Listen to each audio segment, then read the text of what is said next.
Hi, welcome you all to another class of Kerala School Tuition. So today we are going to discuss Kerala Reader English of Standard 4th. It's part 1. So English ആണ് നമുക്കിന്ന് പഠിക്കാനുള്ളത്. Malayalam മീഡിയംകാരും English മീഡിയംകാരും കാണും. മലയാളം മീഡിയംകാർ കുറച്ചുകൂടെ ശ്രദ്ധിച്ചോണം. English മീഡിയംകാർ ഒരുപാട് high level ഞാൻ ആക്കാതെ ഞാൻ ശ്രദ്ധിക്കുന്നുണ്ട്. Okay. So let's look into the contents of this book. As I said earlier, whenever we study a subject in that book, keep an idea of what all there in that book so that it will be easy for you to study in a proper way. So in this book there are 3 units: unit 1, unit 2, unit 3. The unit 1, the seed of truth. So today we are going to discuss the unit 1, the seed of truth. Okay, in this unit you have a prose, you have a poem. So in this prose section you have the seed of truth. Seed of truth is an Indian folk tale. അതായത് നമ്മുടെ ഇന്ത്യയിൽ പ്രചാരത്തിലിരുന്ന ഒരു നാടോടി കഥയാണ് ഈ seed of truth എന്ന് പറയുന്നത്. അതിവിടെ വീണ്ടും പുനരാവിഷ്കരിച്ചിരിക്കുന്നത് റീടോൾഡ് ബൈ സുധാമൂർത്തി. Okay, so നിങ്ങൾക്ക് പഠിക്കാനുള്ള കഥ ഏതാണ്? The seed of truth. The story you are going to study is seed of truth. Then you may ask me, sir, what is this difference between a story and a folk tale? Folk tale എന്ന് പറയുന്നത് നിങ്ങളുടെ മുത്തശ്ശിയും മുത്തശ്ശനൊക്കെ നിങ്ങൾക്ക് പണ്ട് ഒരുപാട് കഥകൾ പറഞ്ഞു തന്നിട്ടില്ലേ? ആ കൂട്ടത്തിൽ വരുന്നതാണ് ഈ ഫോക്ക് ടെയിൽ എന്ന് പറയുന്നത്. ചില പഴങ്കഥകൾ, അത് സത്യമാകണമെന്നില്ല, പക്ഷെ അതിൽ എന്തെങ്കിലും വാല്യൂസ് കാണും നിങ്ങൾക്ക് പഠിക്കാനായിട്ട്. So that you can inculcate those values in your life and you can become a better human being. മനസ്സിലാവുന്നോ? ഈ പഴങ്കഥകളുടെയൊക്കെ ആവശ്യം എന്താണ്? What are the reason for these folk tales? Because ഈ നാടോടി കഥകൾ, ഈ folk tales that gives us some moral values, some ideas. അതുപോലൊരു കഥയാണ് നിങ്ങൾക്ക് നിങ്ങളുടെ ഇംഗ്ലീഷ് ബുക്കിൽ പഠിക്കാനുള്ളത്, the seed of truth. Okay, so ഈ യൂണിറ്റ് വായിക്കുന്നതിലൂടെ what we are trying to achieve, ഓരോ കുട്ടിയും നമുക്കറിയാം they are the gift for the future. ശരിയല്ലേ? സോ നാളത്തെ ലോകത്തെ നയിക്കേണ്ടവരാരാ? നിങ്ങളാണ്. നാളത്തെ പ്രധാനമന്ത്രിയും പ്രസിഡൻറ്റും IAS-കാരും IPS-കാരും ഡോക്ടർമാരും എൻജിനീയർമാരും ഓട്ടോ ഡ്രൈവർമാരും ബസ് കണ്ടക്ടേഴ്സും എല്ലാം നിങ്ങൾ ഓരോരുത്തരാണ്. So when you become a grown-up man, you should have good values. നിങ്ങളുടെ ലൈഫിൽ പലയിടത്ത് കണ്ടിട്ടില്ലേ നല്ല ആൾക്കാരും ചീത്ത ആൾക്കാരും? So the good people and the bad people. ഈ ആൾക്കാരെങ്ങനെ ഗുഡും ബാഡും ആവുന്നത്? Depends upon the values they hold. If those people have good values, we treat them as good people.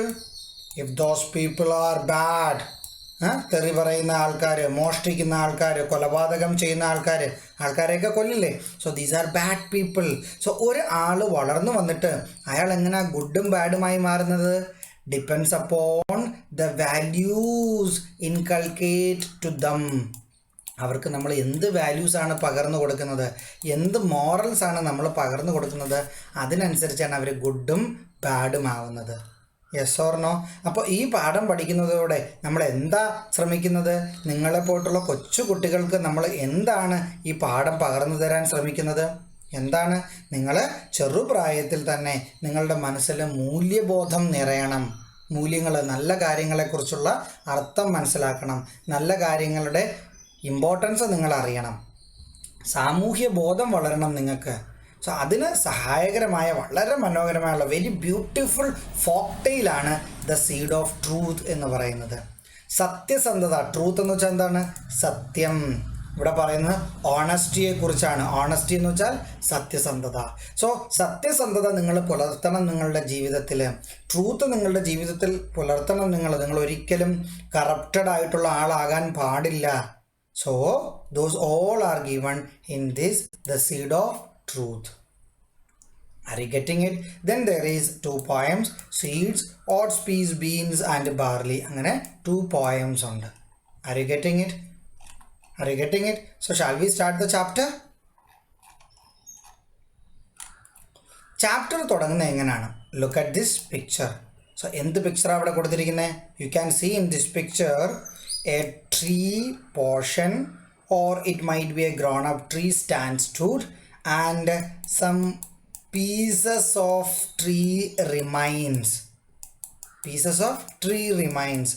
Yes or no? Or ഇത് കട്ട് ചെയ്തതിൻ്റെ ബാക്കിയായിട്ടുള്ള കുറച്ച് portion ട്രീസാണ് നിങ്ങൾക്ക് ഈ പിക്ചറിൽ കാണാൻ പറ്റുന്നത്. Are you getting that? So in this picture, what all things you can see? You can see a tree and its branches, and you can see some tree leftover portions after cutting its wood. Okay, let's look into the questions. Question നോക്കാം നമുക്ക്. So ഇവിടെ a number of questions are given here. We need to answer for this now. Let's look into the question. What kind of place do you like? A place like this or place full of trees? ഏത് തരത്തിലുള്ള സ്ഥലങ്ങളാണ് നിങ്ങൾക്ക് ഇഷ്ടം? A place like this, മരങ്ങളെല്ലാം മുറിച്ച type ആണോ, അതോ മരങ്ങളുള്ള full greenery ആയിട്ട് നിൽക്കുന്ന ഈ ടൈപ്പ് ഒരു പ്ലേസ് ആണോ നിങ്ങൾക്ക് ഇഷ്ടം?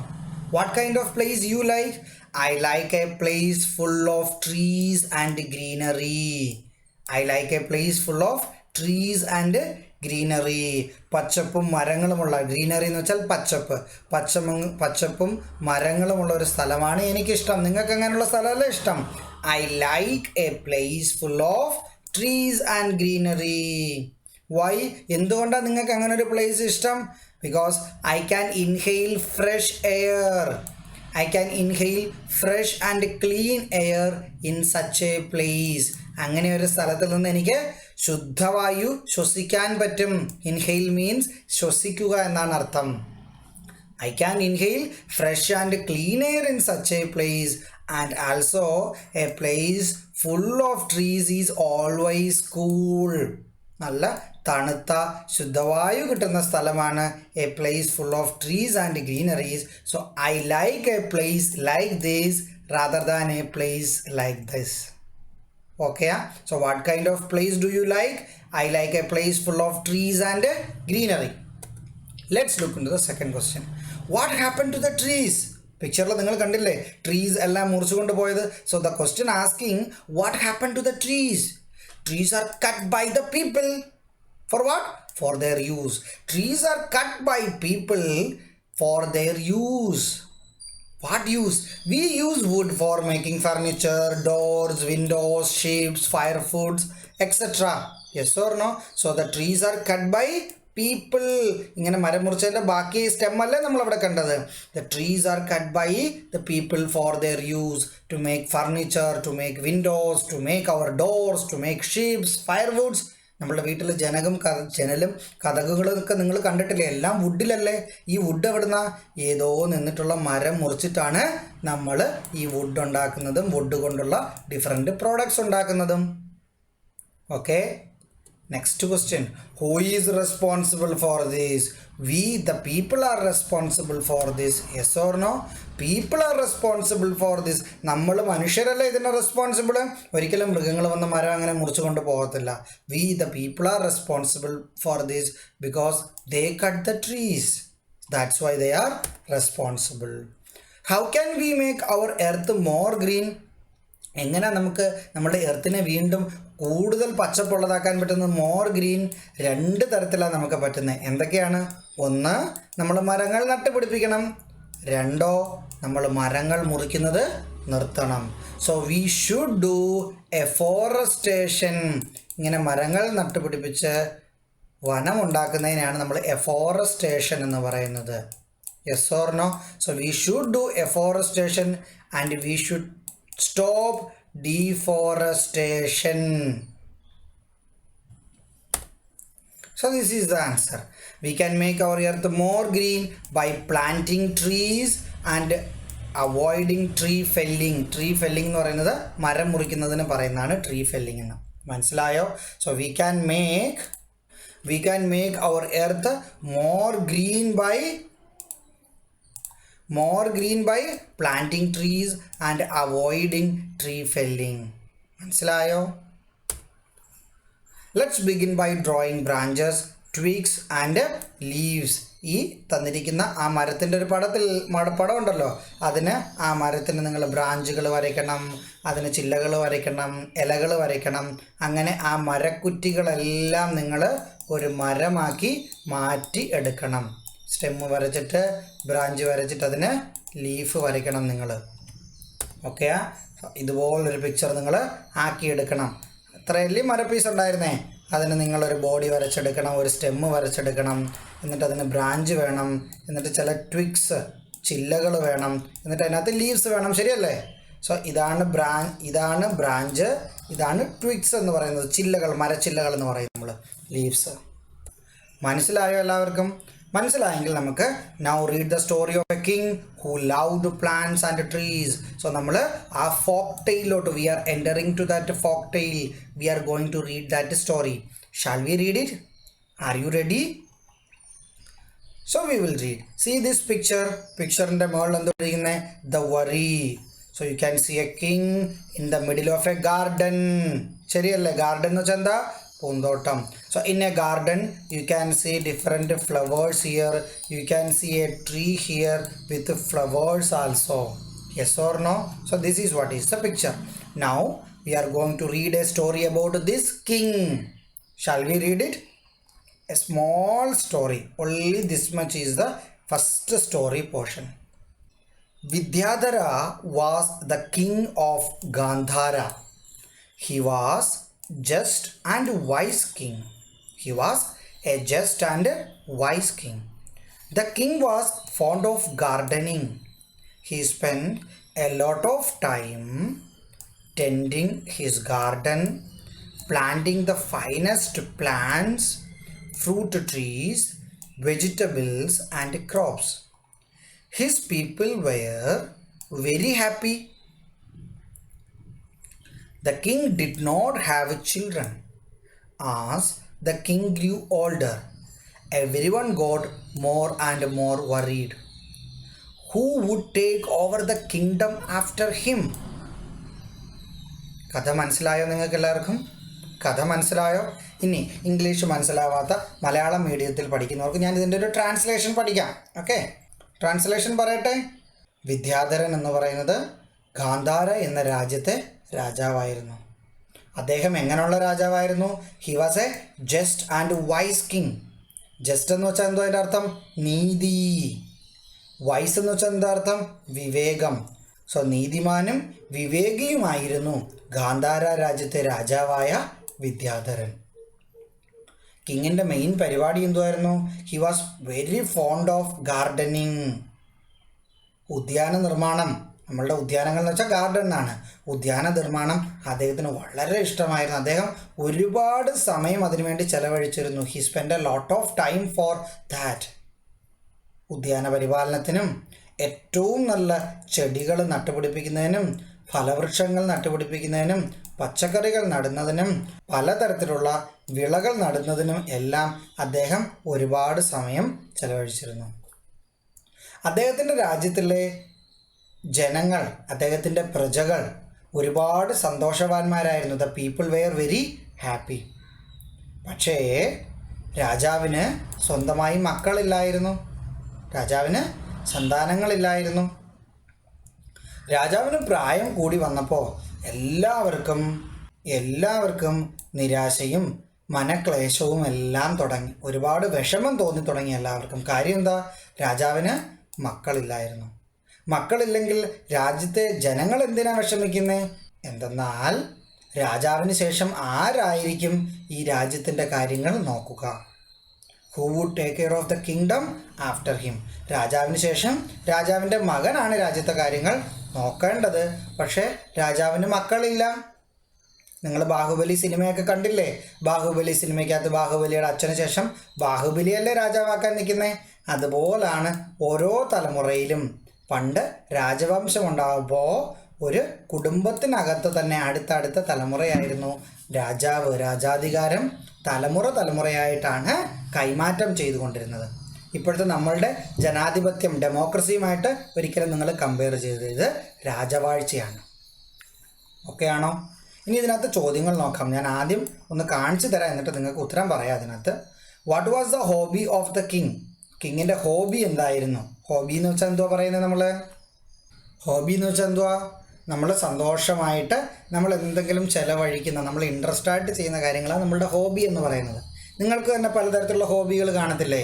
നിങ്ങൾക്ക് സ്റ്റാമ്പ് സെലക്ട് ചെയ്യുന്നവർ കാണും, ന്യൂസ് പേപ്പറുകളിൽ നിന്ന് പിക്ചറുകൾ സെലക്ട് ചെയ്ത് കളക്ട് ചെയ്ത് ഒട്ടിച്ച് വെച്ച് ബുക്ക് ഉണ്ടാക്കുന്നവർ കാണും, കോയിൻ കളക്ഷൻ ചെയ്യുന്നവർ കാണും, ഗാർഡനിങ് ചെയ്യുന്നവർ കാണും, കുതിരയെ വളർത്തുന്നവർ കാണും, പട്ടിയെ വളർത്തുന്നവർ കാണും, ആട്ടിൻകുട്ടിയെ വളർത്തുന്നവർ കാണും. സോ ഹോബി എന്ന് വെച്ചാൽ അതാണ് ഈ ഹോബി എന്ന് പറയുന്നത്. ചോദ്യം ഇവിടുത്തെ what was the hobby of the king? കിങ്ങിൻ്റെ ഹോബി എന്തായിരുന്നു? ഇതാണ് കിങ്ങിൻ്റെ ഹോബി. കാണാൻ പറ്റുന്നുണ്ടോ നിങ്ങൾക്ക്? ഈ പാരഗ്രാഫിലുള്ളതാണ് കിങ്ങിൻ്റെ ഹോബി. രണ്ടാമത്തതോ, the king did not have children. What will happen to the kingdom? So കിങ്ങിന് മക്കളില്ലായിരുന്നു. ഇപ്പോൾ രാജ്യത്തിന് ഇനി എന്ത് സംഭവിക്കും? How will the king find the successor? ഇങ്ങനെ 3 ചോദ്യങ്ങളാണ് അതിനകത്തുള്ളത്. നമുക്കിതിന് ഉത്തരം കണ്ടുപിടിക്കാം. ഒന്നാമത്തെ ചോദ്യം, what was the hobby of the king? കിങ്ങിൻ്റെ ഹോബി എന്തായിരുന്നു? അത് ഈ പോർഷനിലാണ് കൊടുത്തിരിക്കുന്ന കിങ്ങിൻ്റെ ഹോബി. കിങ്ങിന് ഗാർഡനിങ് പരിപാടി ഉണ്ടായിരുന്നു. കിങ്ങിന് പിന്നെ അല്പം കൃഷിയും ഉണ്ടായിരുന്നു. സോ നിങ്ങൾക്ക് ഈ ആൻസർ എഴുതാം, gardening and farming. What was the hobby of the king? Gardening and farming. ഗാർഡനിങ്ങിനെ കുറിച്ച് ആദ്യം പറയുന്നുണ്ട്, ഫാമിങ്ങിനെ കുറിച്ച് എവിടെ പറയുന്നത്? വെജിറ്റബിൾസ് നടുന്നത്, പലതരത്തിലുള്ള വിളകൾ നടുന്നത്, ഇതാണ് കൃഷി, farming. So gardening and farming. King was fond of gardening and he spend a lot of time in planting different crops and trees. മനസ്സിലായോ? അപ്പോൾ ഇത്രയും നിങ്ങൾ എഴുതണം ഉത്തരം. The king did not have children. What will happen to the kingdom? കിങ്ഡത്തിന് എന്ത് പറ്റും? How will the king find his successor? കിങ്ങിൻ്റെ സക്സസറിനെ എങ്ങനെയാണ് കണ്ടുപിടിക്കാൻ പോകുന്നത്? What will happen to the kingdom? Since the king has no heir, there is no rightful successor. King may conduct a competition to find his successor. So ആദ്യത്തെ answer ആണ് ഞാൻ first കൊടുത്തിരിക്കുന്നത്. What will happen to the kingdom? So since the king has no heir, no legal heir, there is no rightful successor.